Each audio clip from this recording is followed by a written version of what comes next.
Declaro abierta The 9,985th meeting of the Security Council is called to order. The provisional agenda for this meeting is the situation concerning the Democratic Republic of the Congo. The agenda is adopted. In accordance with Rule 37 of the Council's Provisional Rules of Procedure, I invite the representatives of the Democratic Republic of the Congo and Rwanda to participate in this meeting. It is so decided. In accordance with Rule 39 of the Council's Provisional Rules of Procedure, I invite Ms. Marta Ama Akia Pobe, Assistant Secretary General for Africa in the Departments of Political and Peacebuilding Affairs and Peace Operations, to participate in the meeting. It is so decided. The Security Council will now begin its consideration of item 2 of the agenda.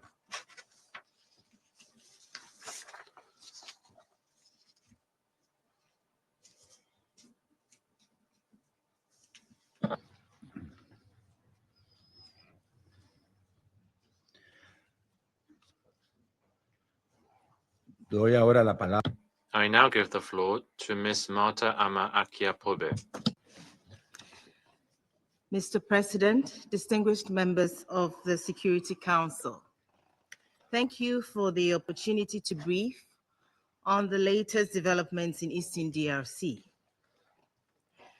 Encouraging progress was made in recent months, notably with the signing on 27 June in Washington, D.C., of a peace agreement between the Democratic Republic of the Congo and Rwanda, facilitated by the United States, followed on 19 July by the signing of a declaration of principles between the government of the Democratic Republic of the Congo and the Alliance Fleuve Congo, AFC M23.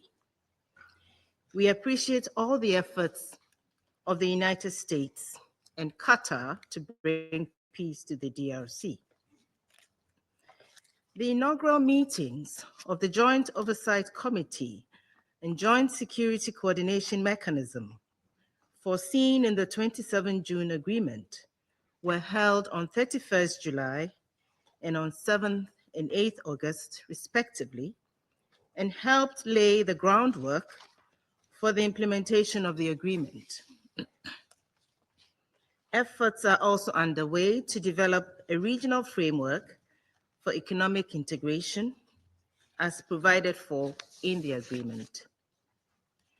Furthermore, representatives of the DRC government and the AFC M23 have been meeting again in Doha, Qatar, over the last few days to build on their declaration of principles, address obstacles to its implementation, and make way towards a full-fledged peace agreement. Meanwhile, a joint virtual summit of the East African Community and the South African Development Community, held on 13th August, endorsed the merger of the mandate of the 5 EAC SADC facilitators with that of the African Union-led mediation, led by President Faure Gnassingbé of Togo. A joint ad hoc technical secretariat placed under the African Union is being set up in Addis Ababa to support this process. Both President Faure Gnassingbé and the facilitators have conducted extensive consultations. The United Nations has provided support where needed. Mr. President, regrettably, the evolution of the security situation on the ground has not matched the progress achieved on the diplomatic front, while the parties are yet to comply with their obligations under Security Council Resolution 2773. The number of civilian casualties has risen dramatically.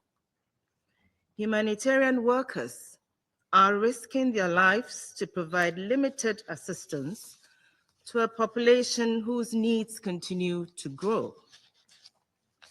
Conflict-related sexual violence persists amid general indifference. The forced recruitment of children continues.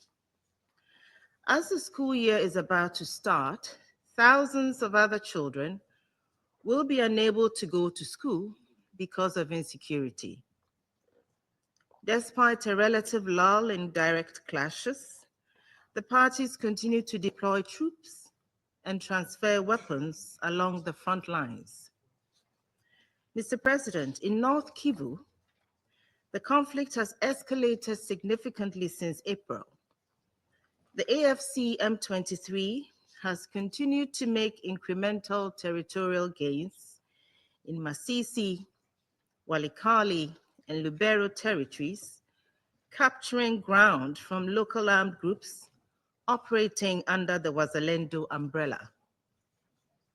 On 6 August, United Nations High Commissioner for Human Rights, Volker Turk, issued a statement indicating that according to credible reports received by the UN Human Rights Office, at least 319 civilians, including at least 48 women and 19 children, were killed by the AFC M23, backed by members of the Rwanda Defense Force, between 9th and 21st July in 4 villages in Rushuru territory in North Kivu province. These killings were the harrowing result of a military campaign targeting traditional strongholds of the Democratic Forces for the Liberation of Rwanda, FDLR. During these operations, health centers and infrastructure have been destroyed, villages burned, crops confiscated, and many civilians have been forced to flee or toil as laborers against their will. The fact that FDLR and Nyatura fighters have blended into the population, occasionally attacking isolated M23 and Rwandan Defense Forces positions, has only heightened the ambient fear and mistrust. In South Kivu, the front lines have remained mostly stable. Continuing clashes, however, risk exacerbating interethnic tensions. In Ituri, the security situation has deteriorated sharply since early July, despite the progress made in the context of the inter-armed groups dialogue held in Aru from 23rd to 29th June. Zaire factions affiliated with the Convention pour la Révolution Populaire, CRP, led by Thomas Lubanga, have intensified their operations against government army positions, also occasionally targeting civilians. Codeco has also resumed hostilities, in part in response to CRP activities. In both North Kivu and Ituri provinces, the Allied Democratic Forces continue to pose a major threat to civilians. 185 civilians, including children, have been killed since the beginning of July. Hundreds have also been kidnapped over the same period. Following the Commander massacre of 27 June, which claimed 43 lives, including 19 women and 9 children, the ADF has continued to perpetrate killings on a daily basis. Between 11th and 18th August, in the Grand Nord of North Kivu alone, the ADF killed approximately 50 civilians, including 7 women and 2 children. It set homes on fire and abducted an unknown number of civilians. Mr. President, the Democratic Republic of the Congo is currently facing one of the most acute humanitarian emergencies in the world. Food insecurity is rising as families lose access to their fields and see their harvests confiscated. Today, 5.9 million Congolese are internally displaced, including 1 million in North Kivu and 1.5 million in South Kivu. Families are repeatedly uprooted, caught in a cycle of fear and constant displacement. This relentless instability not only erodes social cohesion, but threatens any prospect for long-term peace and recovery. We cannot and must not accept the extreme suffering and recurrent horrors that are commonplace in Eastern DRC. To protect civilians, restore some law and order, and address the profound humanitarian needs of the population, the parties must cease hostilities. They must respect and comply with their obligations under Resolution 2773 in their entirety, with the sustained support of this Council and the international community. Mr. President, distinguished members of the Security Council, the adoption by the DRC and Rwanda of the terms of reference of the Joint Oversight Committee and the Joint Coordination Mechanism of the Washington Agreement and the Declaration of Principles for a Regional Economic Integration Framework are encouraging. It should be emphasized at the same time that while commitment to process is welcome, it is no substitute for an actual cessation of hostilities on the ground and genuine steps to end the privations of conflict in Eastern DRC. Much more work remains to be done, including to strengthen coordination and coherence between the various peace initiatives underway. In line with its mandate, MONUSCO remains committed to leveraging its capabilities and expertise in support of all ongoing peace efforts.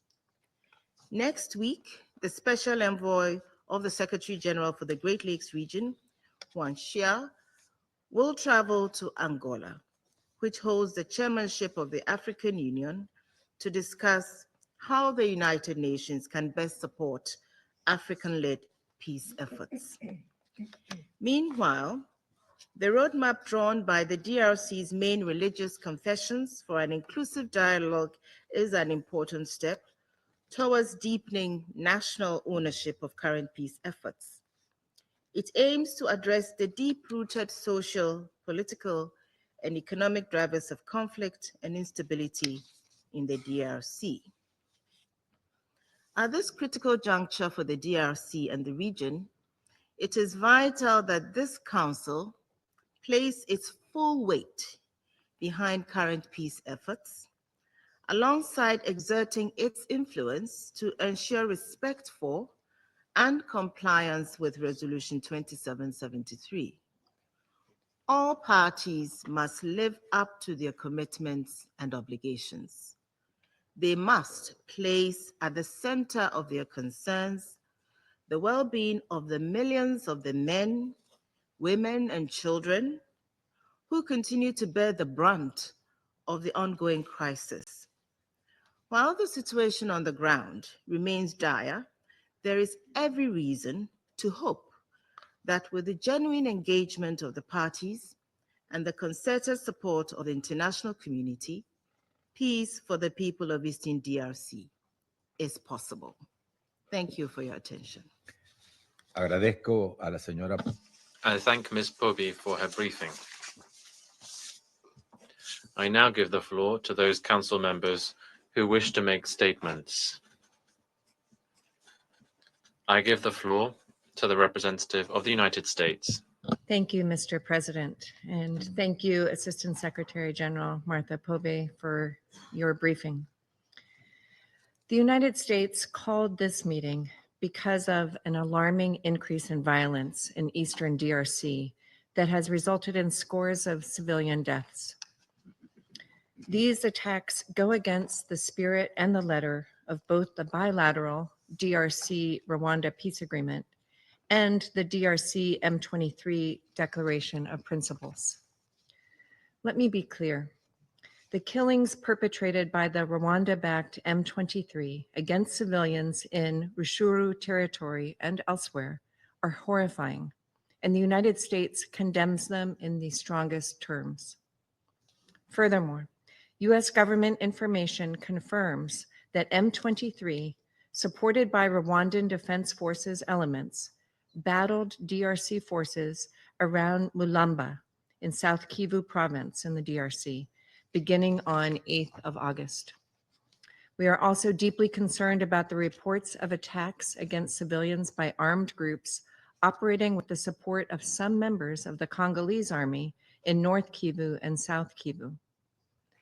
The appalling ISIS DRC attacks recently against Christians underscore the broad instability in Eastern DRC. We appreciate the efforts of the UN and NGOs to shed light on these unacceptable acts and condemn efforts to delegitimize the reporting of OHCHR and MONUSCO on this conflict. Mr. President, the United States fully expects the DRC and Rwanda to uphold their obligations to cease hostile acts and resolve disputes by peaceful means through the Joint Oversight Committee established by the June 27th peace agreement. We also expect the DRC and M23 to act in good faith under the Declaration of Principles signed in Doha, in which both sides committed to a permanent ceasefire. Continued hostilities run counter to the agreements signed by the parties. The United States will hold accountable spoilers to peace, and we call on Council members to do the same. The peace agreement and the Declaration of Principles are public. This is both to ensure that the people in the region can see a pathway toward peace and prosperity, but also to help ensure all parties live up to their obligations and commitments. We have already taken a first step to this end on August 12th, when the United States sanctioned 4 entities producing and trading conflict minerals in Eastern DRC. Mr. President, we appreciate the African Union hosting the first Joint Security Coordination Mechanism meeting on August 7th, which initiated the concept of operations of the Harmonized Plan for the Neutralization of the FDLR and the lifting of defensive measures by Rwanda. We urge the DRC to implement the preparation phase immediately and expect adherence to the timeline as obligated by the June 27th peace agreement, including Rwanda's withdrawal of its forces from the DRC. We applaud Qatar's efforts in leading negotiations in Doha between the government of the DRC and M23. We also appreciate the efforts of the ICRC in implementing confidence-building measures between the two sides. And we support the efforts of the Togolese president as the AU's designated mediator in the crisis, and his leadership of the 5 facilitators named by the EAC and SADC. We similarly appreciate the AU Commission acting as a secretariat for the facilitators and urge them to implement their mandate as swiftly as possible. Implementation of the Regional Economic Integration Framework is dependent on the adherence of all parties to their obligations under the peace process. The United States is ready to support this effort through investment that benefits both the United States and the people of the region. However, to realize these opportunities, administrative control of the region must return to the DRC government under a governance structure that is representative of the local communities.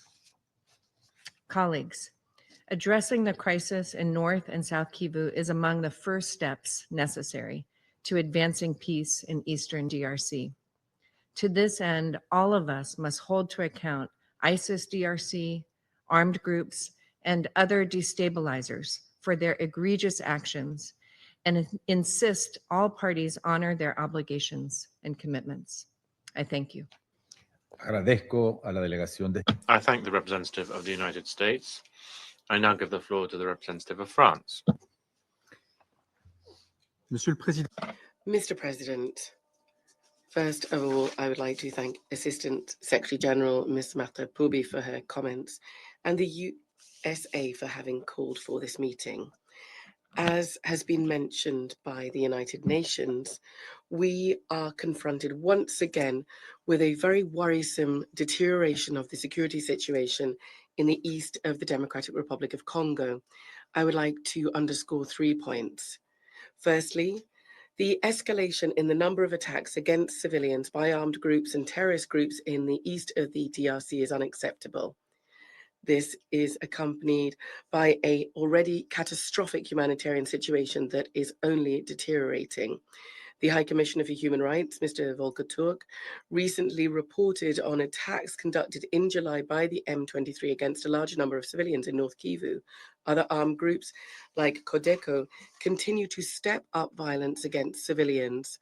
At the same time, the terrorist group of the Allied Democratic Forces affiliated with Daesh carried out an attack against a church in Komanda in Ituri, an attack that the council condemned, and once again last week in Beni and Lubero. This violence must end. The perpetrators for these atrocities must be prosecuted. France would reiterate its full support for MONUSCO and the implementation of its mandate to protect civilians. It is calling for the immediate lifting of all barriers to freedom of action of MONUSCO. My second point is this situation underscores the renewed need to continue unfailingly the dynamic undertaken by the peace processes. The DRC and Rwanda concluded a peace agreement on the 27th of June, facilitated by the United States. This agreement must enable progress towards a lasting peace on the east of the DRC and the entire Great Lakes region.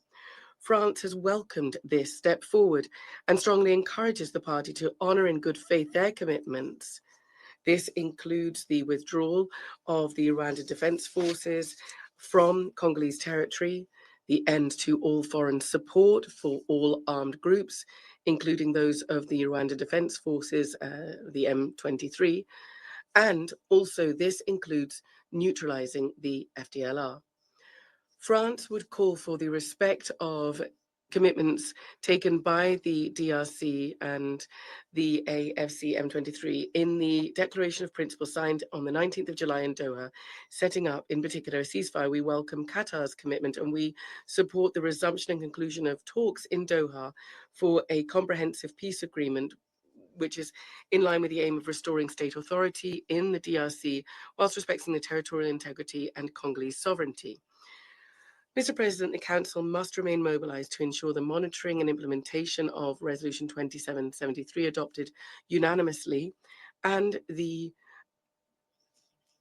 related agreements. In this resolution, the Council expressed unambiguously the obligations incumbent upon the parties based on the central conviction there is no military solution to the Great Lakes conflict. Dialogue alone can deal with the root causes of the conflicts to bring about a lasting peace. We're determined to work to this end with the mediation efforts of the AU and the US and Qatar and all stakeholders involved in the success of the different mediation processes. We reiterate the need for convergence and coordination of these initiatives and for the central role to be played by the UN. France will continue to uphold its commitment to promote the sovereignty, territorial integrity of the DRC, as well as its commitment to peace, stability, and security in the entire region. Thank you. Agradezco a la delegación. I thank the representative of France for the statement. I now give the floor to the representative of Sierra Leone. Thank you, Mr. President. I have the honor to deliver this statement on behalf of the A3+ members, namely Algeria, Guyana, Somalia, and my country, Sierra Leone. We thank you for convening this meeting as requested by the United States. We thank ASG Martha Pouby for her insightful and comprehensive briefing. We also welcome the participation of the representatives of the Democratic Republic of Congo and Rwanda in this important meeting. Mr. President, this meeting takes place less than 2 months after the signing of a peace agreement between the governments of the Democratic Republic of Congo and Rwanda, and a declaration of principles between the government of the DRC and the M23 armed group. Yes, as highlighted by the briefer, the security situation in Eastern DRC remains deeply troubling, with widespread suffering and the continuing loss of innocent civilian lives. From the brutal killings in Benin territory by the Allied Democratic Forces, ADF, to attacks in Jugu territory by the Convention pour la Révolution Populaire, CRP, and Zaire militants, as well as continued attacks in Masisi territory by the M23, the human cost of this conflict continues to grow with increasing deaths and injuries, mass displacement, hunger, disease, sexual violence, and destruction of civilian infrastructure. It is therefore critical to strengthen diplomatic efforts to end this conflict in all its dimensions. Accordingly, the A3+ would like to emphasize 3 key points. First, the A3+ expresses its deep alarm over the continued attacks by the M23, ADF, Coreco, and other armed groups, despite existing ceasefire agreement. We call for thorough and impartial investigations into all atrocities committed by armed groups in the DRC and for perpetrators to be held accountable. We remain disheartened by the fact that the peace agreement has yet to produce tangible improvements on the ground, and that the Congolese people continue to bear the heavy cost of the prolonged instability and violence in the east of the country. Second, the A3+ reiterates its firm belief that a political solution is the only viable path to sustainable peace in the DRC. We are encouraged by the ongoing regional efforts which laid the foundation for signing the peace agreement between the governments of Rwanda and the DRC. We stress the prominent role of the African Union and sub-regional mechanisms in reaching a sustainable solution to the conflict in the Eastern DRC under the leadership of President Faure Gnassingbe of the Republic of Togo.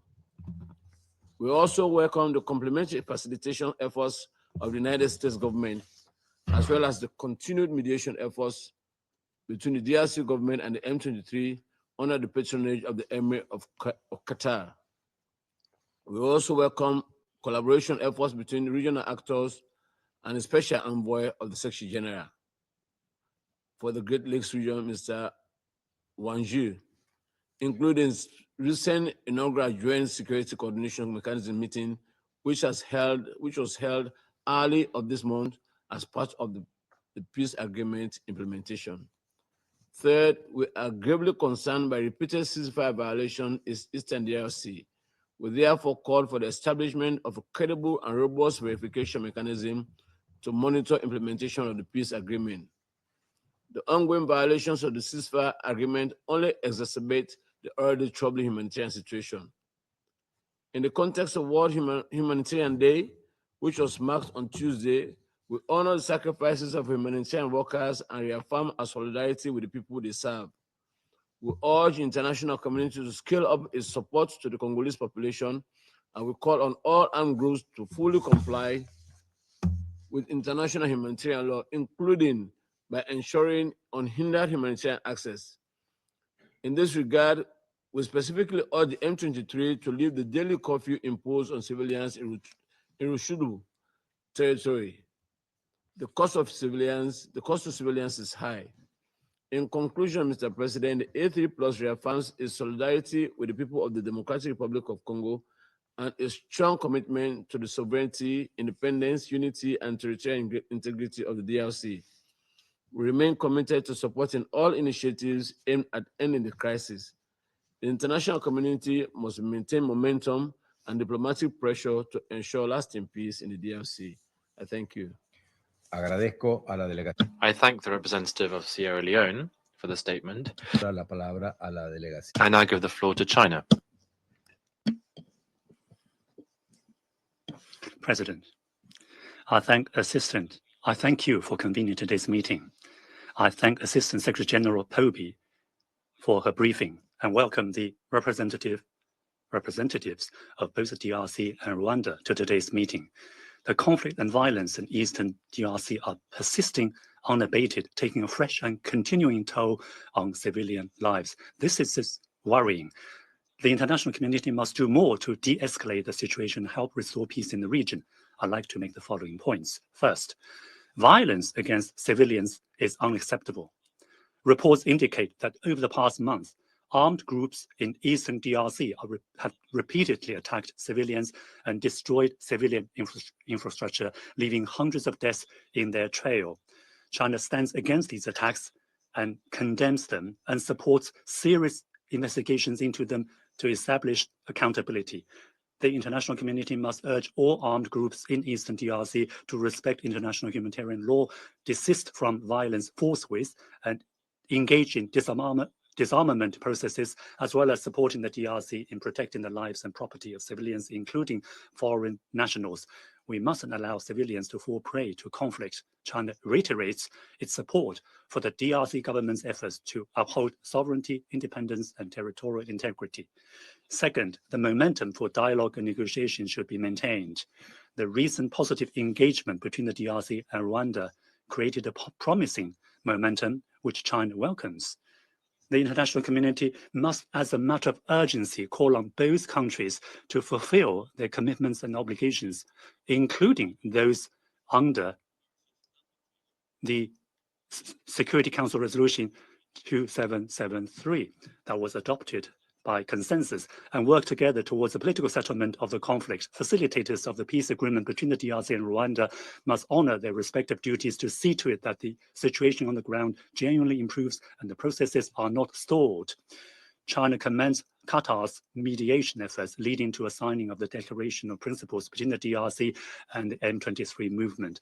As the Doha negotiations enter the most critical and challenging phase, China calls on M23 to cease hostilities and engage in bona fide dialogue with the DRC government. We look forward to Qatar working on both parties to conclude without delay a lasting peace agreement that addresses the root causes of the conflict. The African Union and sub-regional organizations have long been working to end the conflict in eastern DRC.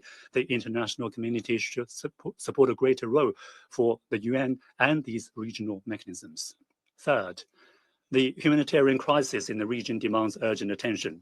Continued violence in eastern DRC has displaced millions, exacerbating the humanitarian situation in the region, especially for vulnerable groups such as women and children. In the current context, there is no time to lose to ensure humanitarian access, and scaling up humanitarian operations is all the more urgent. The international community should support the reopening of Goma and Kavumu airports to deliver essential food, water, and medical supplies, and help displaced people return home. The UN has repeatedly warned of severe funding shortages for humanitarian response in the region. Traditional donors must fulfill their international obligations and urgently fill the funding gap to alleviate the suffering of affected populations. President, Eastern DRC has been plagued by conflict and violence for too long. The protracted conflict not only destabilizes the DRC, but also undermines regional peace and development. Countries in the region are and always will be neighbors, and as such, they sink or swim together. Only by rejecting force, enhancing cooperation, and pursuing joint development can peace be preserved, stability promoted, and prosperity shared. The international community must continue to act impartially and responsibly to help restore peace in the region. China remains ready to continue working constructively to this end. Thank you, President. Agradezco a la delegación de China su declaración. I thank the representative of China. I now give the floor to the representative of the United Kingdom. Thank you, President. I thank ASG Poby for her briefing, and I welcome the participation of the representatives of DRC and Rwanda in our meeting. I will make 3 points. First, the United Kingdom welcomes the positive momentum towards peace generated by the work of EAC SADC and the AU, the signing of the peace agreement between DRC and Rwanda in Washington, and the Declaration of Principles between DRC and M23 in Doha. Second, the UK condemns the widespread killing of civilians by the Rwanda-backed M23 in Rutshuru territory, as well as killings by ADF in Ituri province. The scale of human rights abuses, including sexual violence, by armed groups in Eastern DRC is deeply concerning. We call on all parties to respect international humanitarian law and to protect civilians. The parties must comply with the ceasefires to which they have committed. Reported violations by both M23 and Wazalendo groups are deeply concerning, as is the rise in inflammatory rhetoric by both sides. The UK urges the parties to show restraint, avoid further escalation, and engage constructively in the peace process. Third, President, the UK remains concerned by restrictions imposed on MONUSCO's freedom of movement by M23. UN peacekeepers must be allowed to deliver the mandate agreed by this Council. We welcome news that supplies of fuel and water are no longer being restricted. And we also welcome that some of MONUSCO's necessary troop rotations have now taken place. This must be sustained. To conclude, the United Kingdom strongly supports all efforts towards peace in Eastern DRC. We commend the ongoing efforts of US, Qatari, and AU mediators and facilitators.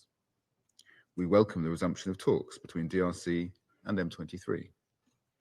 The parties should now urgently and fully comply with the commitments they have made to a ceasefire and the protection of civilians.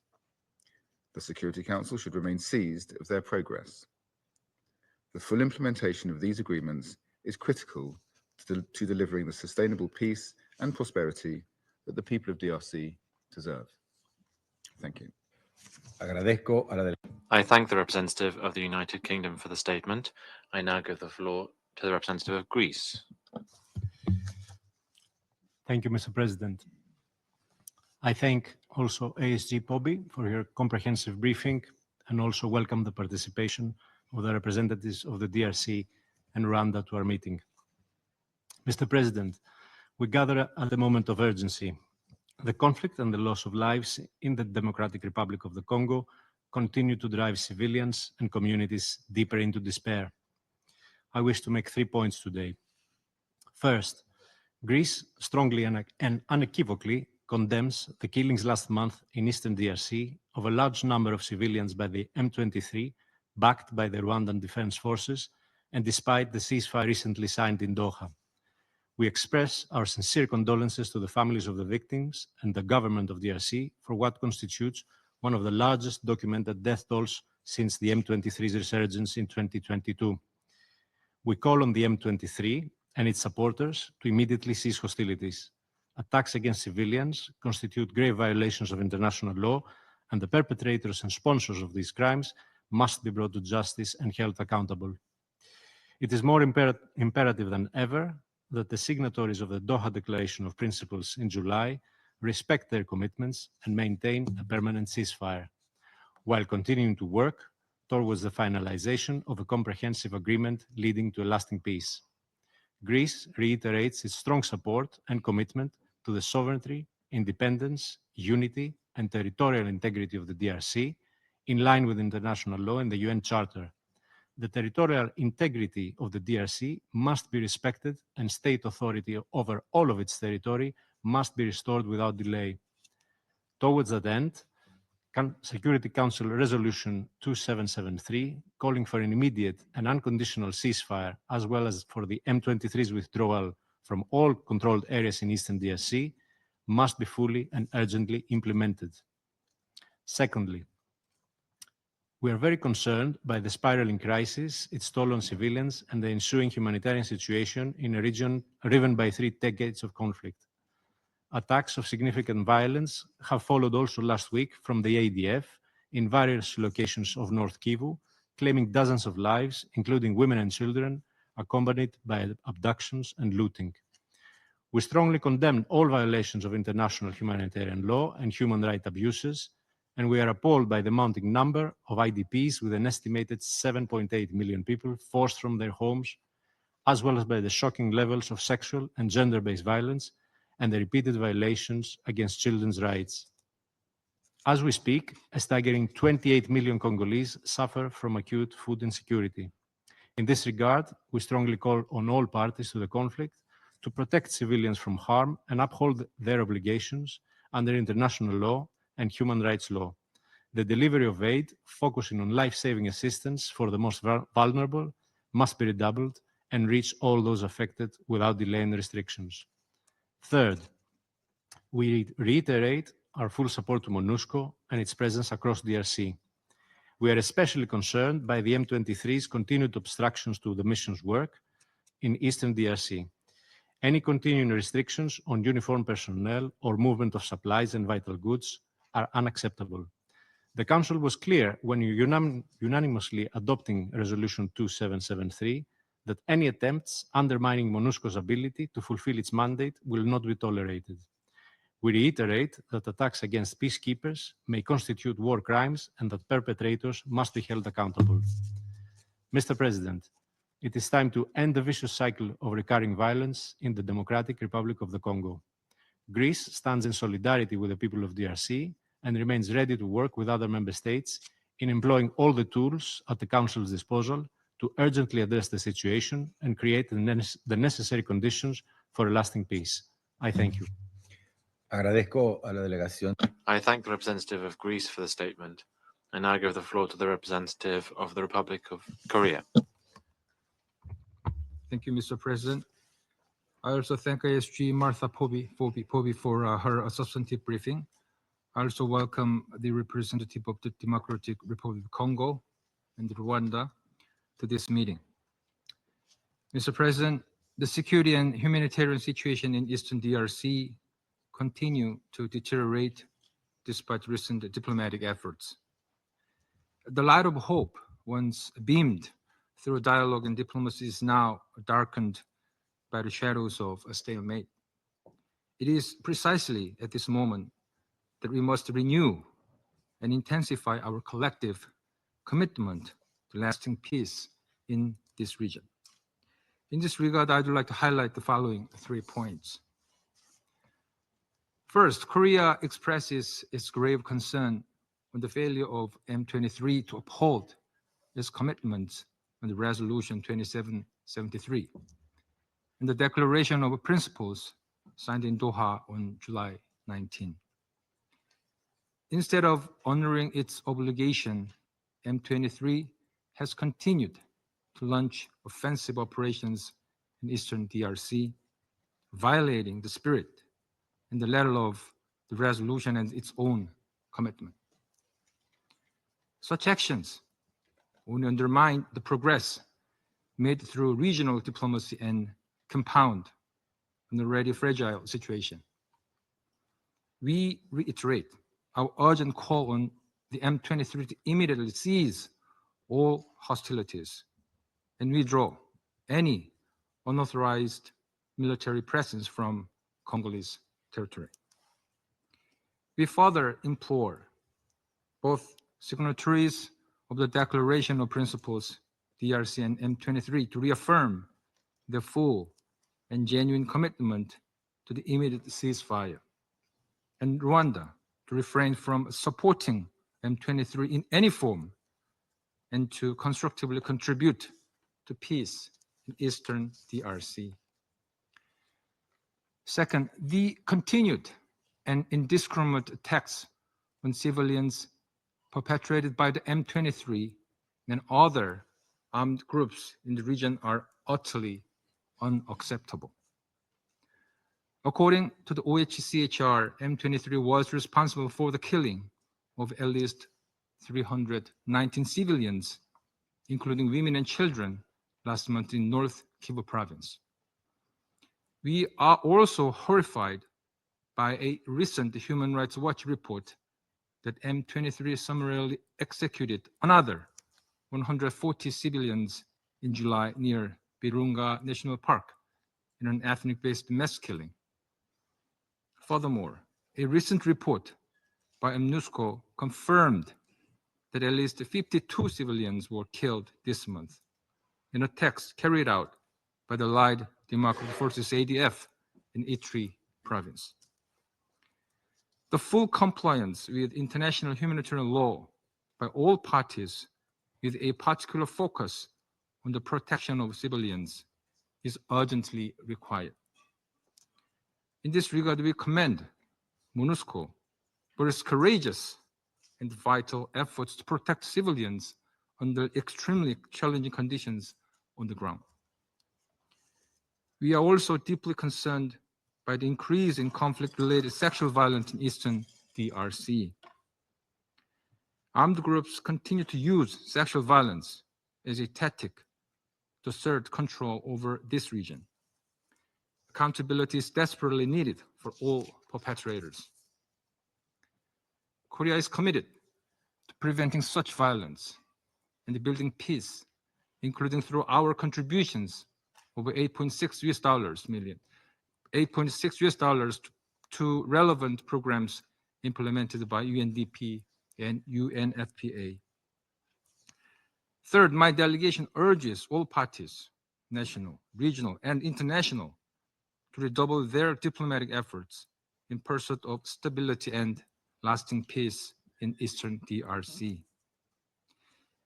In particular, it is crucial that DRC and the M23 return unconditionally to the negotiating table in Doha under the mediation of the government of Qatar and swiftly conclude a comprehensive peace agreement. The peace agreement between DRC and Rwanda, facilitated by the United States, has been developed through ongoing discussions, including the Economic Cooperation Framework. In this regard, we hope both parties will fully honor their obligations of lifting military measures in a set timeline and to continue strengthening the foundation of the peace agreement. We also encourage active engagement from regional mechanisms, including the AU and the EAC SADC platform, to help realize a brighter, more peaceful, and more prosperous future for the DRC. I thank you, Mr. President. Agradezco. I thank the representative of the Republic of Korea for the statement. I now give the floor to the representative of Slovenia. Thank you, President. I also thank ASG Poby for her briefing. Mr. President, Slovenia reaffirms its strong conviction that sustainable and lasting peace in the DRC can only be achieved through genuine dialogue, inclusivity, and the political will of all actors. We have consistently underlined the importance of good faith engagement, regional cooperation, and full respect for international law in the efforts to resolve the conflict. We welcome the signing of the Washington Peace Agreement between DRC and Rwanda, but stressed that its true value depends on the sincerity of its implementation. In this regard, the Council has been very clear in urging the DRC and Rwanda to honor their obligations and commitments in good faith and in line with the Resolution 2773. We further welcome the recent progress in the Doha talks facilitated by Qatar and the signing of the Declaration of Principles on July 19th. Together, this should bring a glimmer of hope that dialogue can prevail and that stability could be within reach. However, we continue to receive almost daily reports of most horrific violence against civilians. Slovenia condemns in the strongest terms the escalation of deadly attacks in North Kivu, South Kivu, and Ituri, perpetrated by ADF, Codeco, and the M23, supported by the Rwanda Defense Forces, as reported by the UN Human Rights Office. We are appalled by the brutality of these assaults, killings, abductions, sexual and gender-based violence, looting, and the deliberate destruction of the livelihoods. Particularly shocking were the massacres documented in July in Rutshuru territory, where at least 319 civilians were killed. Equally alarming were the attacks in Beni and Lubero in August, claiming more than 50 lives. These atrocities only add to the already unspeakable suffering of millions. So once again, we call on all armed actors to immediately cease all attacks and fully respect their obligations under international law, particularly international humanitarian law. We commend the efforts of MONUSCO in providing protection where possible and reaffirm our support for its mandate. At the same time, we stress the urgent need for safe and unhindered humanitarian access. Humanitarian aid must reach all those in need. Mr. President, I wish to conclude with Slovenia's call on all parties to the peace agreement and the Declaration of Principles to demonstrate genuine commitment to peace through action. Ending the cycle of violence requires political will, good faith, a clear track to accountability, and a clear prioritization of the protection of civilians. No true, just and lasting peace has ever been achieved without justice, and it cannot be achieved without respect for human rights. Slovenia therefore firmly believes that ensuring accountability for grave violations and upholding the rule of law must remain at the core of all peace efforts in the Democratic Republic of the Congo. I thank you. Agradezco a la I thank the representative of Slovenia for the statement. I now give the floor to the representative of Denmark. Thank you, Mr. President. Let me join others in thanking Assistant Secretary General Pobi for her briefing, and let me also welcome the representatives of DRC and Rwanda to this meeting. Mr. President, the situation in Eastern DRC continues to deteriorate before our eyes. What we are witnessing is a crisis defined by relentless violence, impunity, and immense human suffering.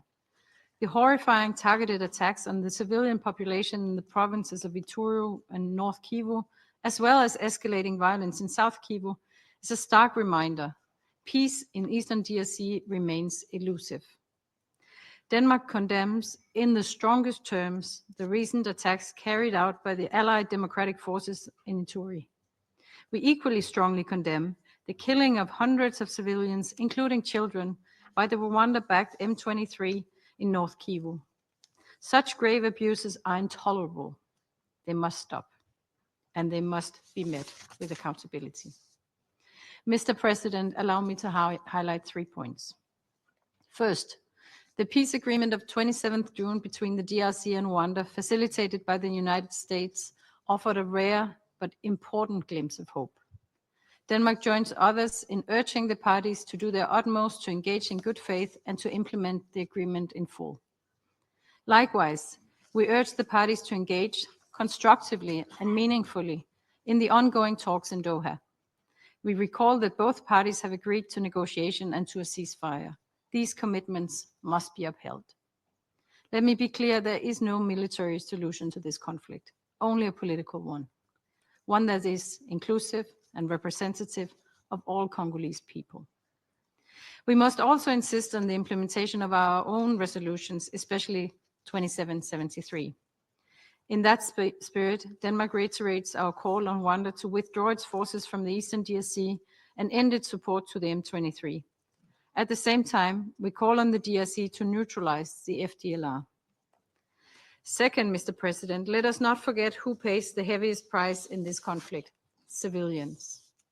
Their suffering is amplified by recent deliberate attacks, humanitarian funding cuts, restrictions on humanitarian access, including through the prolonged closure of the Goma airport, and the looting of humanitarian and medical facilities.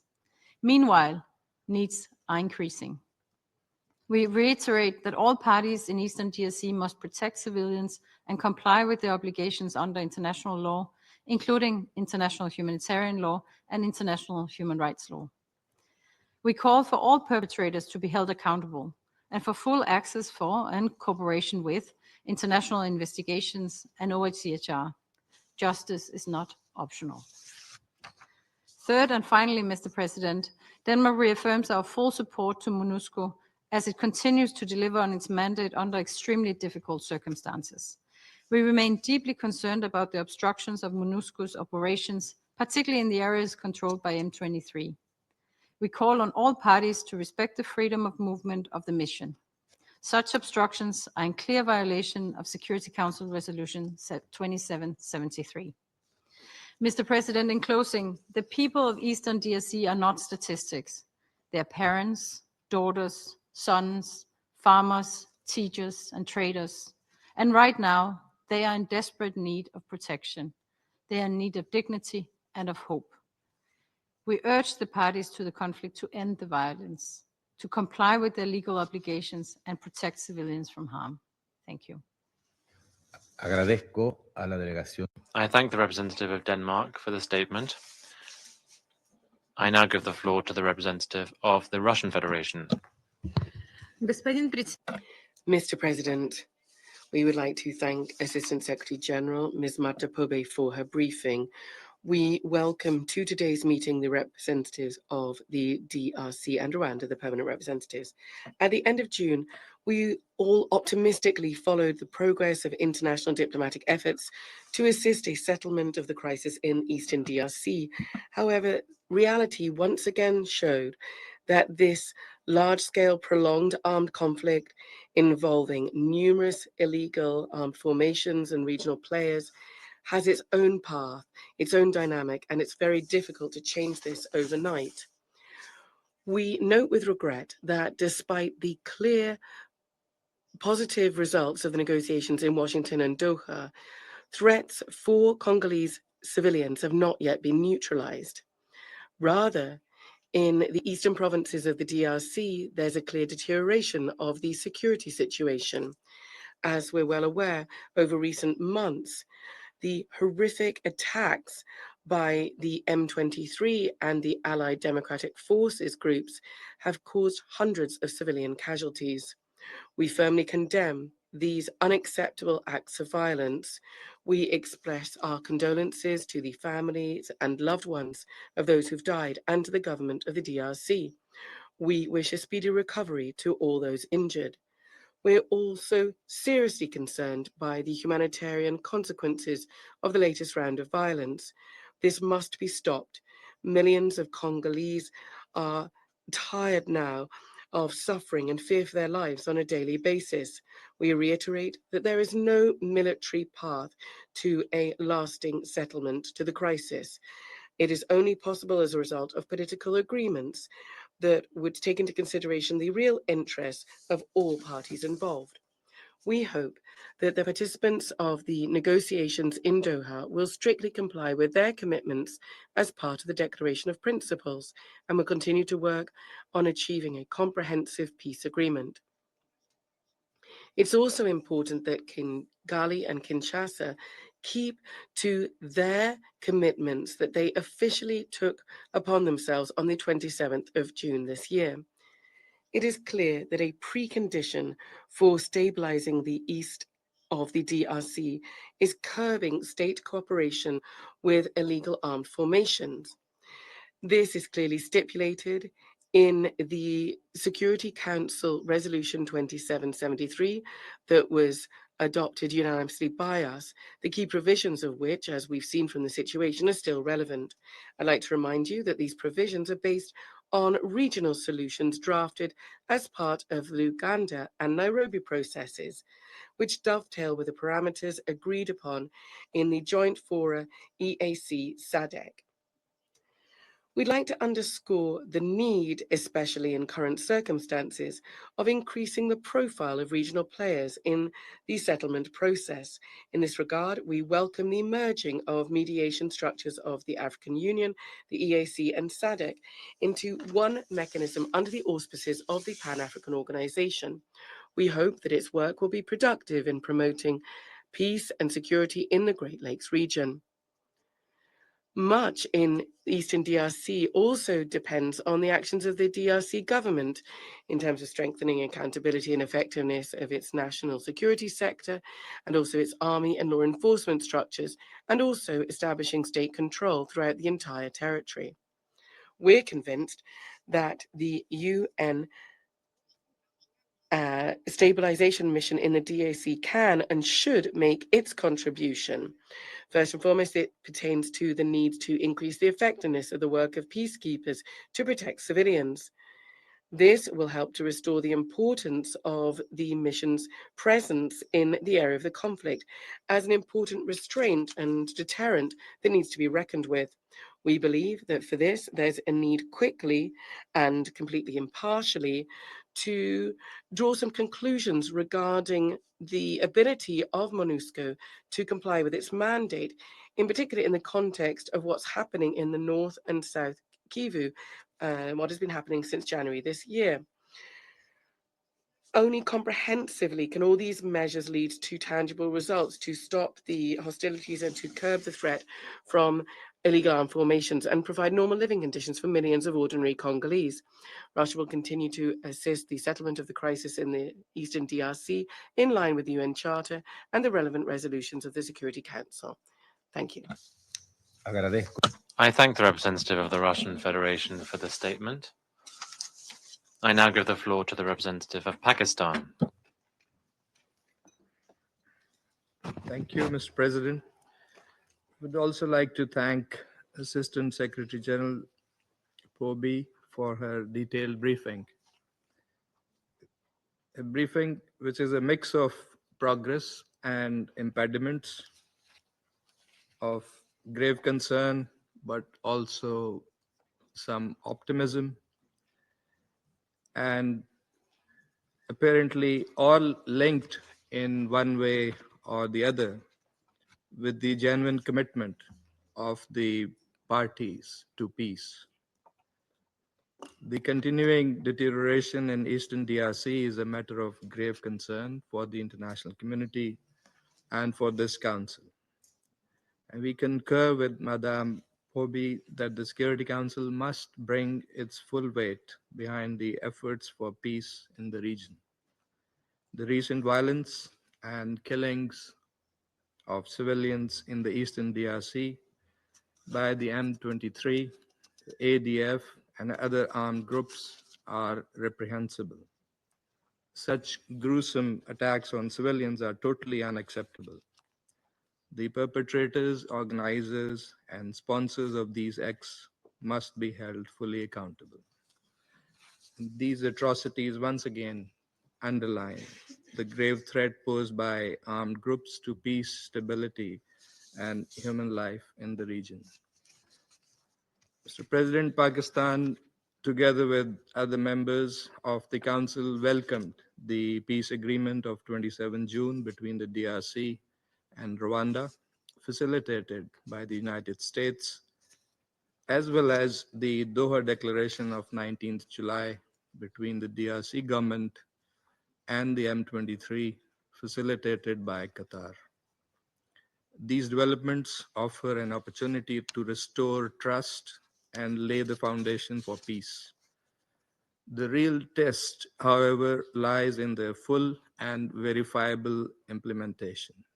And as ASG Pobi noted, regrettably, the security situation on ground is not corresponding to the diplomatic efforts. We urge all parties to abide by their obligations and work in good faith. We also underscore the indispensable role of the African Union in advancing peace in the DRC. And let me also emphasize that full implementation of Resolution 2773 is imperative for peace. The M23 must cease hostilities, withdraw from areas captured and controlled by them, dismantle parallel structures, and engage constructively in dialogue. Any attempt to legitimize illegal control of territory by armed groups will only prolong instability. Pakistan reiterates its firm support for the sovereignty, unity, and territorial integrity of the DRC. Mr. President, we appreciate MONUSCO's critical role under extremely difficult circumstances. The mission must be adequately resourced to implement its mandate effectively with complete freedom of movement. The hasty withdrawal earlier from South Kivu has had negative consequences, and we should not repeat such mistakes. As others have said, there is no military solution to the conflict. Dialogue and diplomacy remain the only path forward. Beyond the immediate crisis, addressing the root causes, especially the illegal exploitation of natural resources that fuels conflict, is also essential. Pakistan supports all efforts, all ongoing regional and international efforts, including those of the United States, Qatar, and the African Union. Colleagues, it is not very often to have such a congruence of efforts in support of peace in any situation. We urge the parties to seize this opportunity. Pursued in sync and implemented with sincerity and genuine commitment by all those concerned, we believe these efforts can pave the way to de-escalation, reconciliation, and a durable and comprehensive peace. I thank you. Agradezco a la delegación. I thank the representative of Pakistan for the statement. I will now deliver a statement in my capacity as representative of Panama.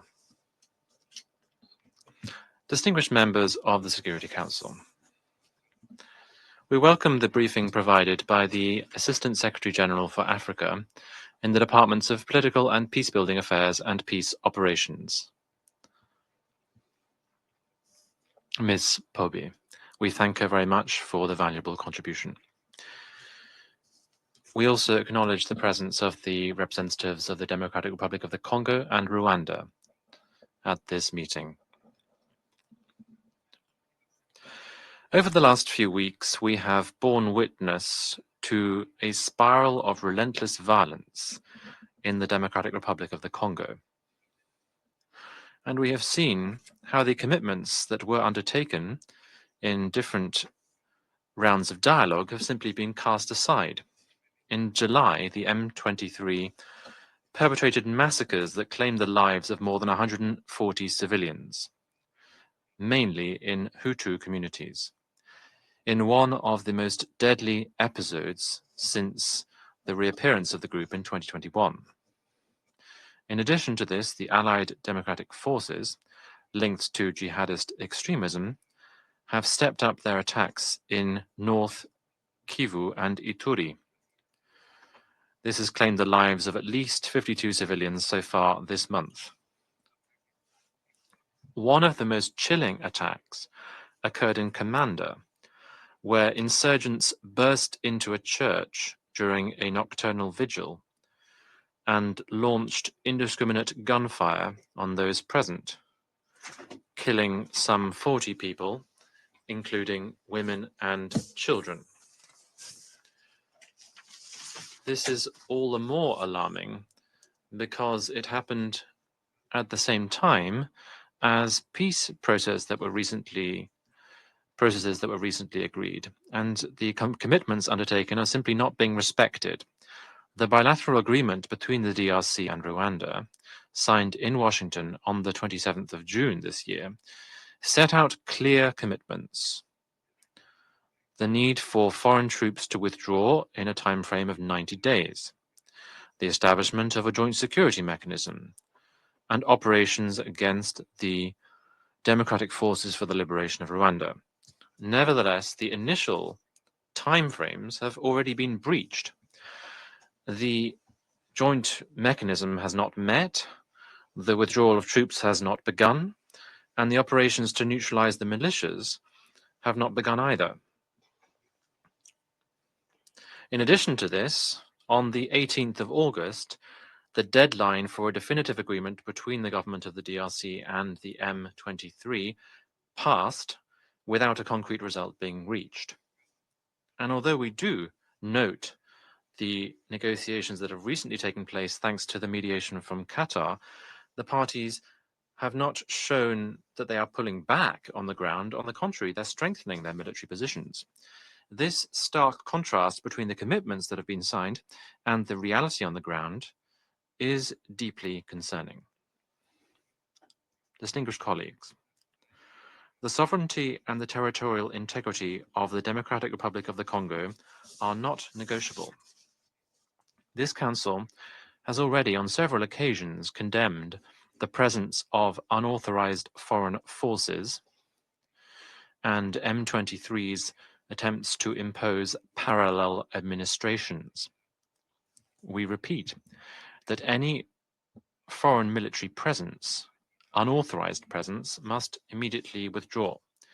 At the same time, armed groups, be they the M23, the Allied Democratic Forces, the Democratic Forces for the Liberation of Rwanda, or any other, must immediately cease their attacks and abide by the ceasefires. Neighboring states with influence on the ground have the responsibility to act in good faith, refraining from any support, be it direct or indirect, that fuels the conflict. For its part, the DRC should step up its efforts to dismantle all militias on its territory, fulfilling its commitment to neutralize the Democratic Forces for the Liberation of Rwanda and guaranteeing its people's protection. On behalf of Panama, we categorically condemn the recent killings and all violations of human rights and international humanitarian law committed in the DRC. Impunity cannot prevail. The perpetrators of war crimes must be held accountable, regardless of their rank or affiliation. Distinguished colleagues, this Council must consider additional sanctions against those who finance or support armed groups. And the Council should also strengthen the monitoring and investigative mechanisms that can bring the perpetrators to justice. The people of the DRC deserve more than statements. They deserve peace, security, and dignity. We cannot allow the agreements to continue to be a dead letter while weapons are speaking louder than commitments.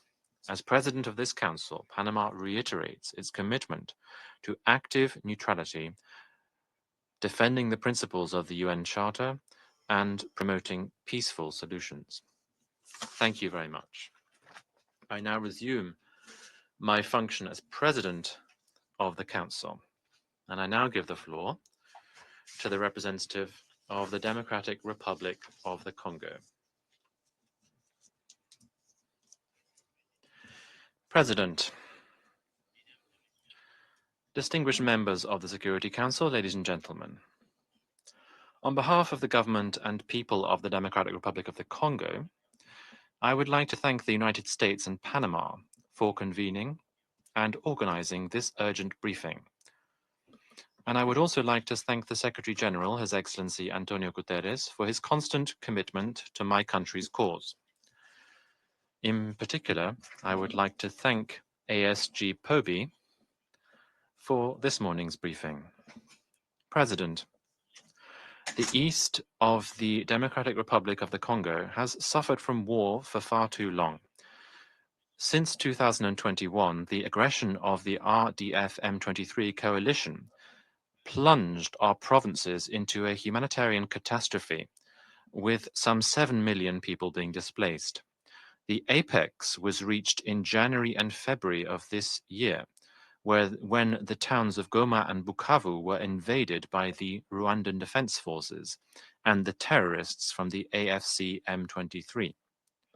Through its resolution 2773, which was unanimously adopted on the 21st of February 2025, your council demanded the immediate withdrawal of the M23 and the RDF and an end to all Rwandan support. Nevertheless, these resolutions have been completely ignored thus far. As we wait for the provisions of this resolution to be seen and implemented, we nevertheless welcome the leadership of the United States of America, who laid the groundwork for dialogue, which led on the 27th of June this year to the conclusion of a peace agreement between the DRC and Rwanda. This agreement sets forth the disengagement, disarmament, and conditional integration of non-state armed groups within the Congolese Armed Forces and the Congolese National Police. It also sets forth a security coordination joint mechanism and a provision on the respect for territorial integrity and an end to the hostilities.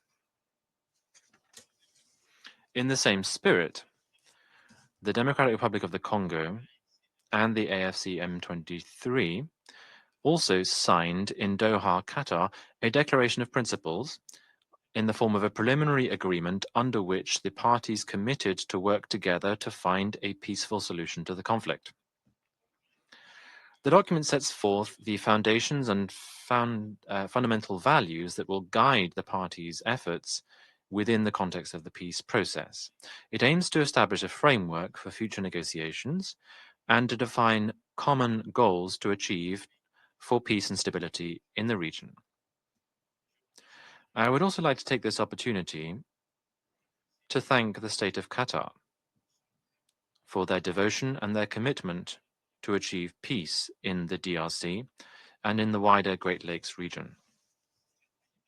President, in spite of all of these initiatives to achieve peace, we remain concerned, in the light of recent developments, concerned by the sincerity of Rwanda's commitment and their proxies in the AFC M23, who are determined to breach their commitments under the Washington Agreement and the Doha Declaration of Principles. And I would like to give you some examples of this. Firstly, in July of this year, more than 300 Congolese civilians were killed in several different localities of the territory of Rutshuru in North Kivu, in the wake of attacks carried out by the AFC M23 coalition, which flagrantly violates the ceasefire which was reaffirmed in the Washington Peace Agreement from the 27th of June, and also the Doha Declaration of the 19th of July. Secondly, the information that has been gathered by the competent authorities, which have also been corroborated by the OHCHR, set out that most of the victims, including many women and children, were defenseless civilians who were summarily executed. Just between the 2nd of July and the 2nd of August, these abuses also saw serious violations, including some 125 cases of sexual violence, hundreds of forced recruitments, including of children, more than 300 acts of torture, looting, and arson, as well as the transfer of people into areas controlled by the AFC M23. Thirdly, the latest report of the UN group of experts on the DRC highlights the undeniable structural link between the M23 and Rwanda. It is clearly established there that Rwanda actively supports, militarily, logistically, and operationally, this armed movement. And this directly fuels the continuation of killings. It leads to widespread displacement of people, and it only worsens the persistent destabilization of the east of the DRC. This is a fact that was only further confirmed this morning in Ms. Pobe's briefing. President, these crimes have a clear ethnic dimension. Civilians, notably Hutus, have been targeted based solely on their ethnic background. It is therefore a deliberate attempt to use violence to change the Congolese social fabric. Given this evidence, the DRC asks this council immediately to strengthen the sanctions regime, including the commanders of the AFC M23 and those responsible in Rwanda as well. Also to condemn the transfer by the AFC M23 of people into Congolese territory. By thus defending its own resolution 2773, the Council will be protecting civilians. It will re-establish the credibility of the peace process, and it will finally ensure accountability. This Council's recent history is full of examples where targeted sanctions were decided against parties who had been engaged in peace processes when they sabotaged the processes through massacres and widespread abuses. This council has already shown that sanctions do not undermine peace. On the contrary, they are necessary to make peace possible. There's no reason why the case of the DRC should be any exception to this. By refusing to impose such measures against the M23 and their supporters in Rwanda, the Council would be in danger of endorsing impunity. It would be undermining its own resolution 2773, and it would only be eroding its own credibility and legitimacy. No peace process can survive impunity. Protecting human life is non-negotiable. Standing idly by as these crimes unfold would be a form of complicity. Protecting human life, including all communities, is non-negotiable, and it remains at the heart of any government's mission. The Security Council cannot stand by as impunity takes root. Justice and rigorous sanctions are necessary preconditions and not incidental conditions in order for the conflict to be solved in a lasting and balanced manner. For the Democratic Republic of the Congo, the priority remains to bring about lasting peace, and not a fictitious, ephemeral peace, as has been the case for some 3 decades. I therefore call on the Council, the main body of the UN responsible for upholding international peace and security, to ensure the full implementation of the provisions of its resolution 2773 of the 21st of February 2025. In this context, the guarantors of the Washington Agreement and the Doha Declaration should be encouraged to become more involved to put a definitive end to this senseless war, which is causing unspeakable suffering from the people of the DRC living in the areas controlled by the AFC M23.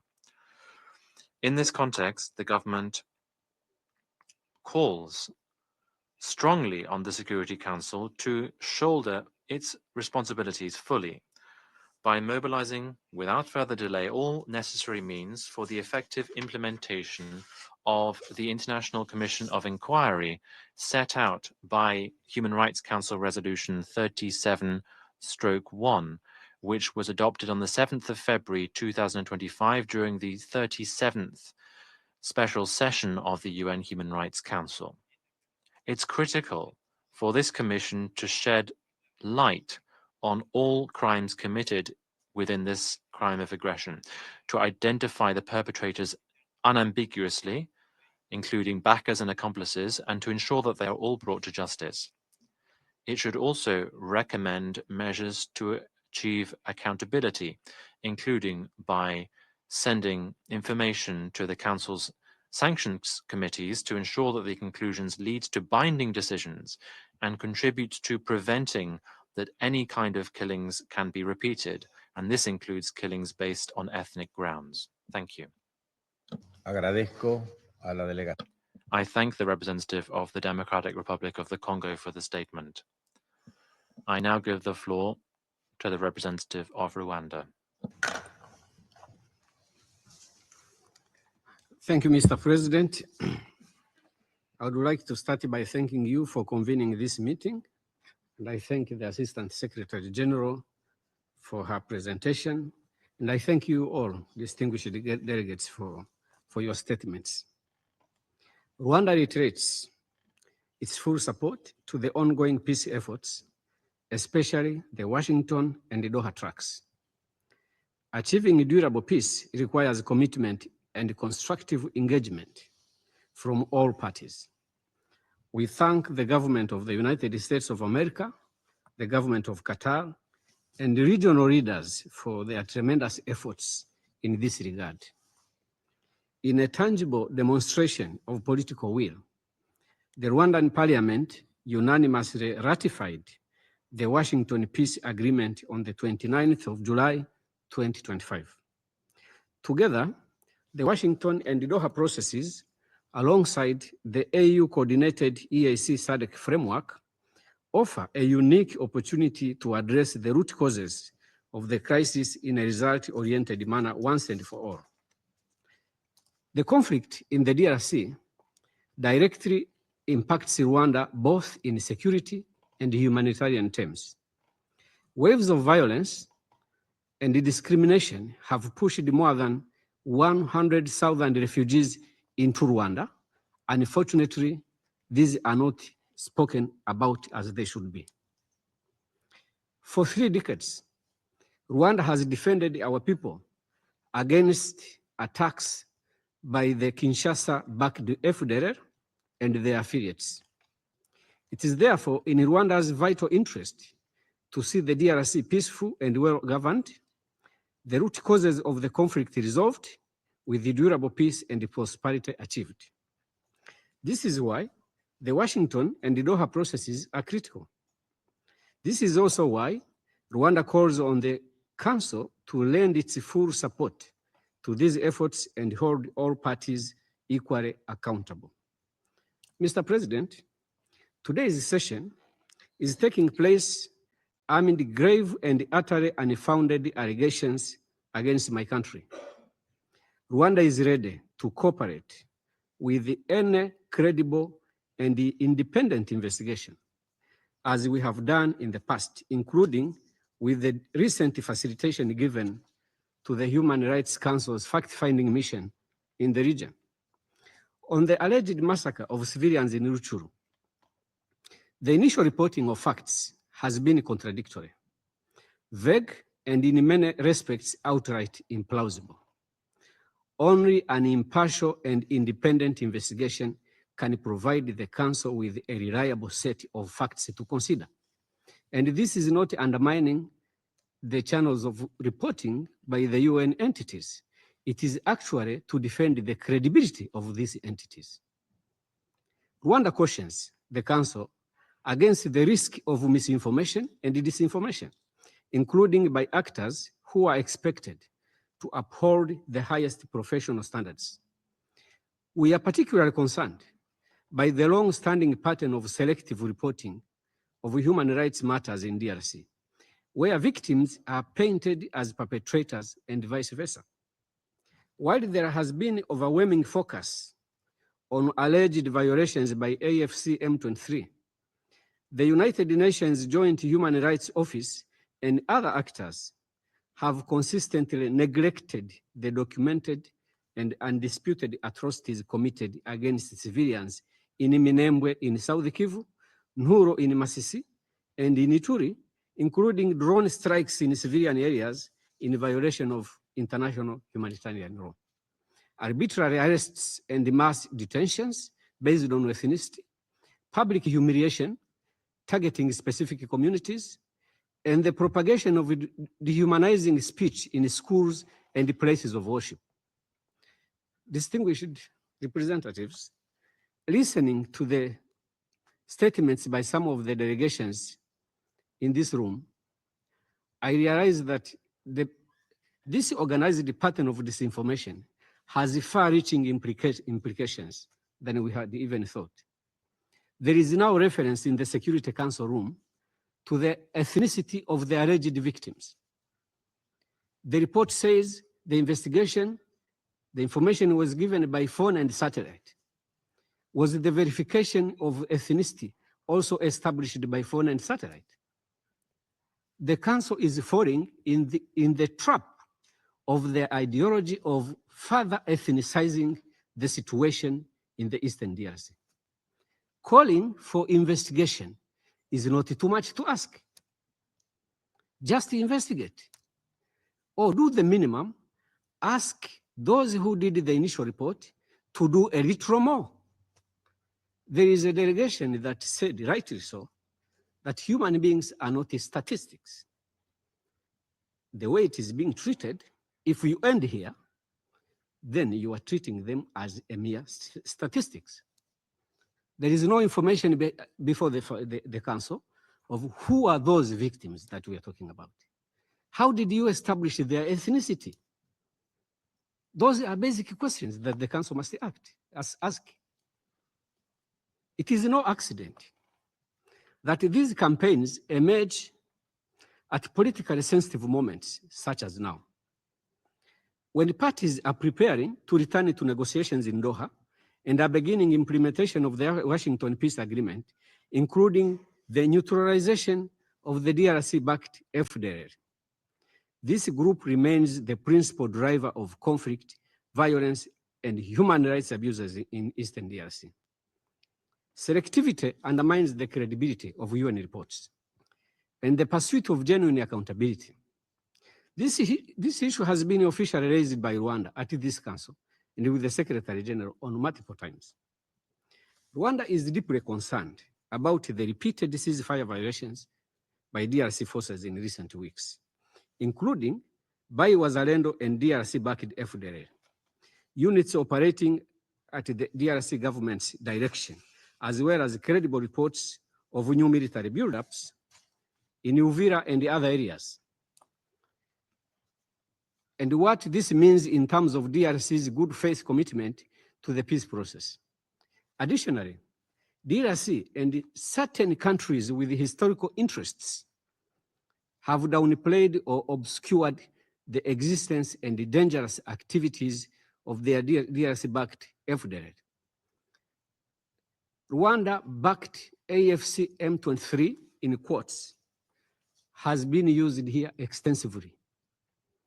I did not hear a single delegation talk about Kinshasa-backed FDLR.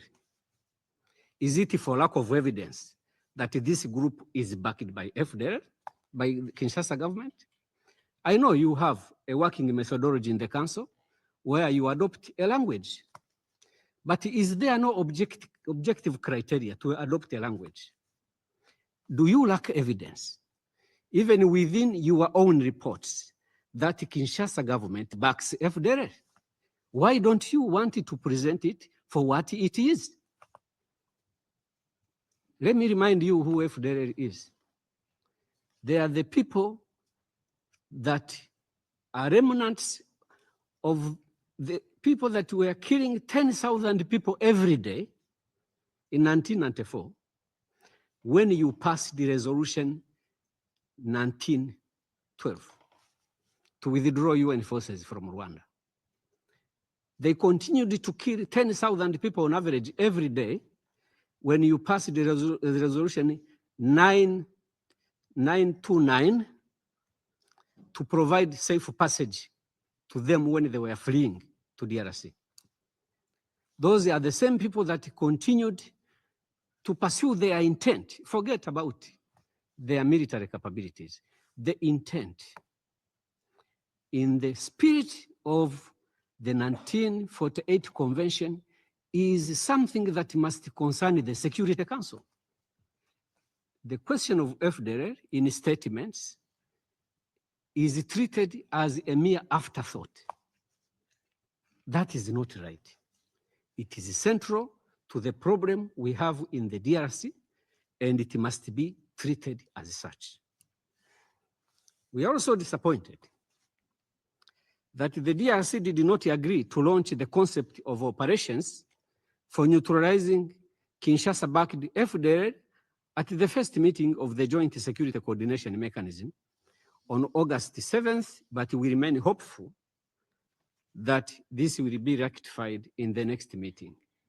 I wanted to commit on behalf of my government that Rwanda will not be found wanting in terms of what we have to do to meet our commitments under Washington Agreement and whatever we have to do to ensure lasting peace in our region, in the Eastern DRC. So before I conclude, just one statement of a general nature. Yes, it is non-negotiable, the territorial integrity of the DRC. So is the territorial integrity of neighbors of DRC, including Rwanda. And the territorial integrity and sovereign obligations of any member country of the UN include fair treatment of citizens. Sovereignty comes along with obligations. The DRC must stop mistreating or treating of their population as less than citizens. And the Council must take up your obligation to defend that central tenet of the United Nations. All people must be equally protected. The Council must take a posture where every victim and every potential victim is able to catch your eye. I thank you. Agradezco a la delegación. I thank the representative of Rwanda for the statement. The delegation of the Democratic Republic of the Congo has asked for the floor to make an additional statement. You have the floor.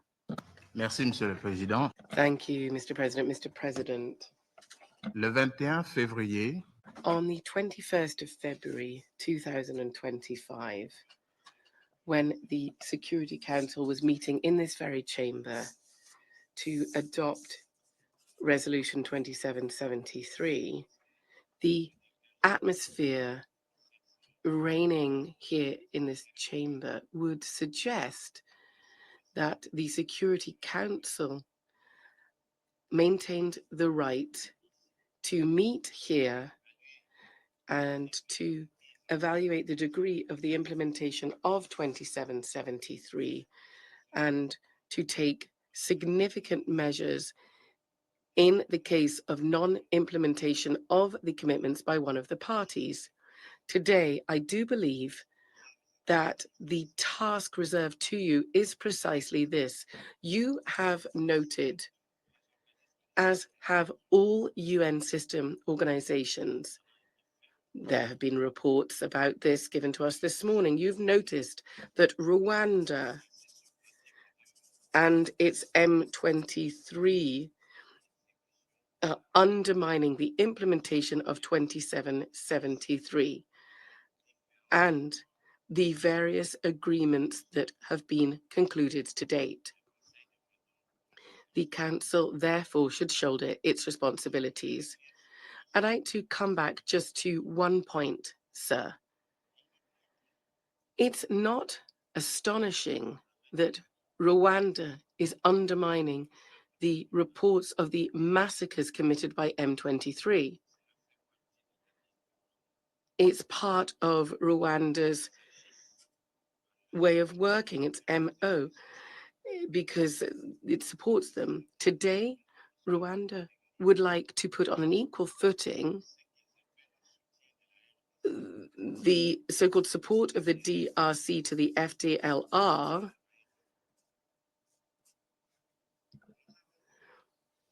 but this is not true. When Goma fell and when Bukavu fell, and there are pictures of this, satellite images have shown this, there were columns of Rwandan troops entering Goma in broad daylight.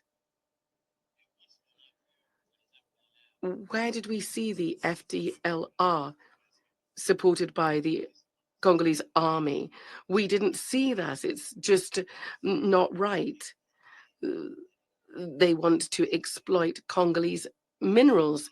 Rwanda does. Everybody knows this. Various reports have stated this. We're not going to keep you here for a long time because you're fully versed on this issue, but we believe that lies should not be cited anymore in this august chamber. Thank you very much indeed, Mr. President. Thank you very much, sir. Agradezco a la delegación de la. I thank the delegation of the Democratic Republic of the Congo for the additional statement. The delegation of Rwanda has asked for the floor to make an additional statement. You have the floor. Thank you very much, Mr. President. Well, briefly, in the interest of time, I wanted to reiterate that Rwanda will remain compliant with what we are supposed to do within the framework of Washington Agreement. And talking about Resolution 2723, it provides for what the DRC government should also do. So whoever has to refer to it must refer to it in its comprehensive form. I will not repeat to explain how DRC government supports FDLR because there is ample verified information available before the Council, available before the United Nations. So the proximity, talking about minerals, well, if we were able to confirm that Rwandan troops can walk to the DRC on foot, then you should also be able to acknowledge that we are that close to be sitting on the same geological rock.